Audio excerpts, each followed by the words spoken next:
Korean Hunters versus King of the Ants magsisimula na, Goto Ryuji versus Hari ng mga Langga may ipapakita na din, at syempre ang pinakamalupit sa lahat na si Jinwoo ay tutulong na din sa nangyayaring laban. Kaya naman simulan na natin ang chapter 99 up to chapter 100, at kung bago ka lamang sa aking channel ay mag-follow and subscribe ka na upang maging updated ka sa ating solo leveling manhwa review. Maraming salamat, let's go! Gaya ng nangyari kay Kay ay napaluhod si Baby Cha sa amoy ng putok ng langgam dahil makikita nating umaalingasaw talaga ang amoy sibuyas nito sa kanyang katawan. Hindi makapaniwala si Baby Cha sa lakas ng pressure na nagmumula sa langgam sapagat masasabi niyang hindi ito pangkaraniwang halimaw lamang. Ang halimaw daw na nagpakita sa kanila ay isang nilalang na kayang magpadama ng takot kahit sa pagyapak lamang nito, kung kaya't naisip ni Dongwook na wala silang oras para tumayo lamang dahil kailangan nilang magmadali upang tapusin ang langgam. Subalit wala siyang magawa kundi ang tumayo kahit na nga ba nasa tabi niya na ang hari, sapagat ito ay tumungo sa bangkay ng Reyna at napatanong sila kung bakit nilagpasan lamang sila nito. Wala silang magawa kundi tignan lamang ang hari, at dito ay nagpalabas muli ang langgam ng isang malakas na magical energy na siyang nagdahilan upang sila Mr. Choi ay mapalood sa kanilang kinatatayuan. Tumingin ang hari kung nasaan ang direksyon ng baby ni Jinwoo, at sa isang iglap ay bigla na lamang itong nakapunta sa likuran ng baby ni Jinwoo at binigyan niya ito ng pag-atake sa tagiliran na tiyak na dumurog sa kidney nito pati sa kanyang mani. Tumilapon si Baby Cha sa lakas ng pag-atake ng hari, at dito ay naipalkat siya sa pader ng tunnel sa paisuka ng dugo sa lakas ng paggampas niya dito. Napahiyaw si Dongwook sa nangyari sa baby ni Jinwoo, subalit bigla muling nagpakita ang hari sa harapan ni Dongwook at nagawang basagin ang shield na minana pa niya kay Tigreal at nawasak ang kaliwa niyang kamay.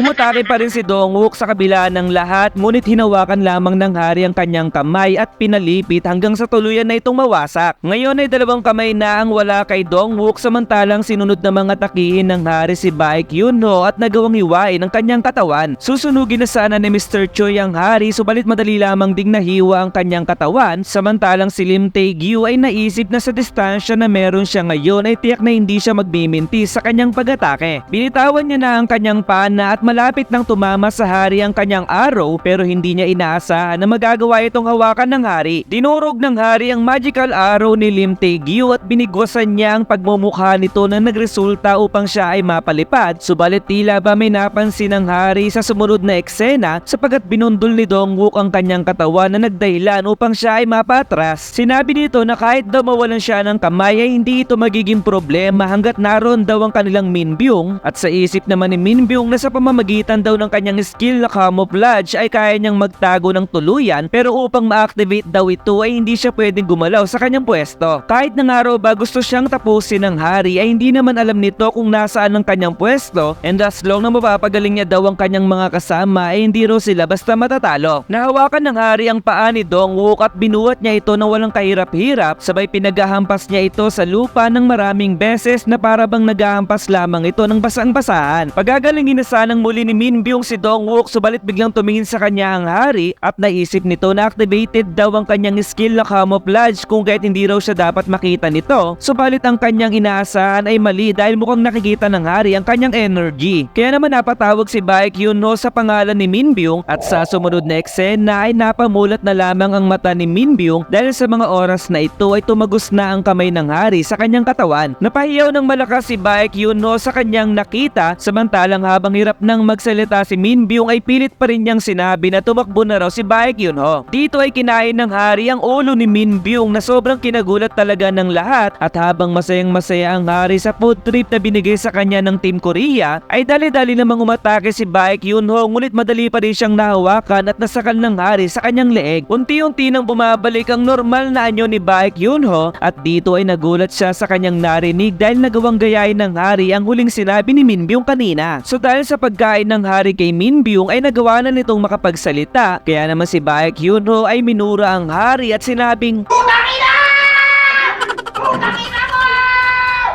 Sinabi ng hari na mahina daw si Baek Yunho at dahil daw sa kanila ay nawala ang kanilang reyna at ang buhay daw nila ay hindi sapat upang matumbasan ang buhay ng kanilang reyna. Dahil sa inabsorb ng hari si Min Byung ay tila ba nakita niya ang alaala nito at tinanong si Baek Yunho kung sino daw ba ang kanilang hari. Pinakita na si Baby Cha ay bagsak na samantalang si Mr. Choi ay sugatan na din habang ang cameraman naman ay hindi na alam ang kanyang gagawin. Biglang may naramdaman ng hari na nagmumula sa labas na isang malakas na kapangyarihan kung kaya't binitawan niya si Baek Yunho at dali-daling tumungo sa labas ng tunnel. Maaari daw kaya napupunta ang hari kung nasaan si Mr. Goto at kailangan na raw nilang umalis ngayon bago pa bumalik ang hari sa kanila, subalit nanlaki ang mga mata ni Baek Yunho dahil napakaraming mga langgam ang patungo sa kanila. Pinakita naman ng Team Alpha at sinabi ng babae na hindi raw sumasagot ang Team Charlie at Team Delta at maaari daw na may kinalaman ito sa issue ng interference wave dahil tiyak daw na sakop ang pwesto nila sa kanilang transmission distance. Sumagot naman ang Team Bravo at sinabing tanging ang Team Alpha lamang ang kanilang nakakausap dahil hindi rin sumasagot ang Team Charlie at Team Delta at sinabi naman ni Mr. Goto na sila raw ay patungo na kung saan huling sumagot ang Team Delta kung kaya tumungo daw ang Team Bravo sa napag-usapang lugar. Pinakita naman ng isang barko na galing sa China at sinabi ng isang lalaki na duda raw siyang makakalipad ng mga langgam hanggang sa kanilang bansa at sinabi ng kapitan na desperado raw si Mr. Goto na maging national level hunter dahil sa kanilang ginawa. Ang lahat daw ng national level hunter ay nagawang i-clear ang isang S-rank gate, subalit kahit marami daw nagawa si Mr. Goto ay hindi pa siya nakaka-clear ng isang S-rank dungeon. Napapaisip daw ang kapitan sa isang bagay at tanong naman ng lalaki na ano raw ba ang ibig sabihin nito at sagot muli nito na base daw sa kanyang nakikita ay gumagawa lamang ng excuse ang Japan pero kahit ano pa man daw ang mangyari ay malayo pa si Mr. Goto na makamit ang kanyang layunin. Kung titignan daw ng lalaki ang nagawa ni Ryusek Kang ay makikita din nito ang ibig niyang sabihin at sagot naman ng lalaki na malaki daw talaga ang paghanga ng kapitan kay Captain Ryuze at muling sagot ng kapitan na ang raid na nangyayari ngayon ay tiyak na may masamang balik sa nagplano nito. Isang pagtawag ang natanggap ni Mr. Goto mula sa chairman ng Japan na si Mr. Matsumoto at nang makarating sila Mr. Goto sa lugar ay bumungad sa kanila ang isang kalansay. Nagulat ang dalawa sa kanilang nakita at sinabi naman ni Mr. Goto sa kanyang kausap na meron daw silang fatality sa kanilang panig at naging reaksyon naman ng chairman na akala niya daw ay gumawa sila ng plano upang maiwasan ang ganitong pangyayari at sagot muli ni Mr. Goto na mahina lamang daw ang kanyang mga kasama at hindi nila ito dapat bigyan ng pansin. Wika ni Mr. Matsumoto na gaya daw ng pagkakakilala niya kay Mr. Goto ay lagi itong strikto sa mga bagay-bagay at as long na hindi raw mawawala si Mr. Goto ay hindi sila magkakaroon ng tunay na loss kahit na nga raw ba mamatay pa ang ibang S-rank hunter. Kinakalaban daw ba ngayon ng Team Korea ang Reyna, tanong ng chairman at sagot ni Mr. Goto na dahil daw nagkaroon ng problema ang kanilang satellite ay nagsisibalikan daw ang mga langgam sa kanilang lungga at maliban daw dito ay wala na silang ibang problema. Ilang percent daw sa palagay ni Mr. Goto na makakabalik ang Korean hunters ng buhay at sagot naman nito na base daw sa lakas na nakita niya sa nangyaring competition, ang mga hunter daw na lumahok sa raid na ito ay may 0%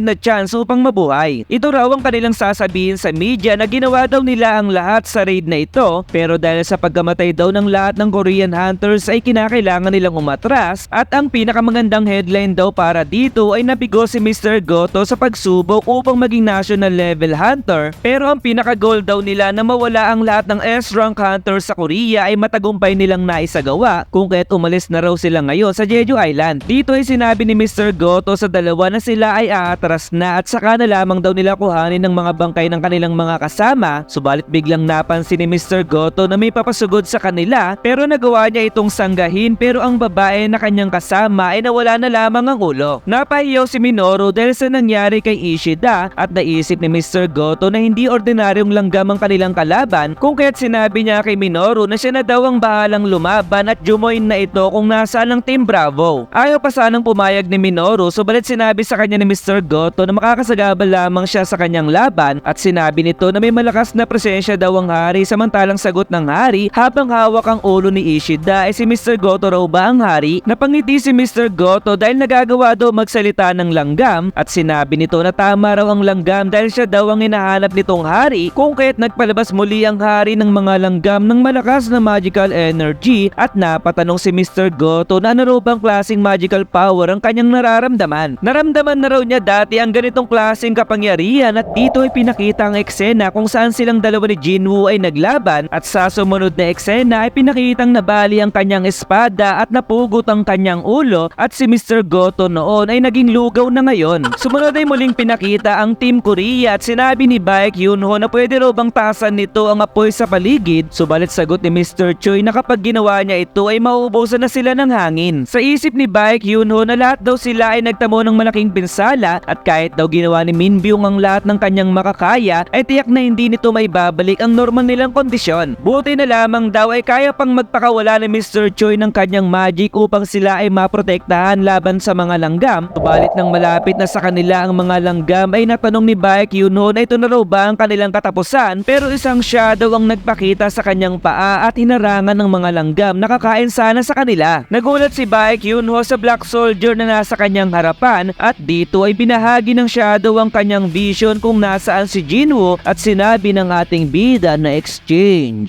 Ano na kaya ang mangyayari sa Korean Hunters at paano kaya tatalunin ni Jinwoo ang pinakamalakas sa lahat ng langgam? Nakikilala nyo ba ang lalaking ito? Siya yung lalaking nag-trending dahil sa pinopromote niyang pampaputi ng kilikili at napatunayan naman talaga na epektibo ang produktong ito. Kaya sa mga gustong pumuti ang kilikili dyan ay nasa description at comment section ang link kung saan ito mabibili. Shop now and happy later, Kamanyakol!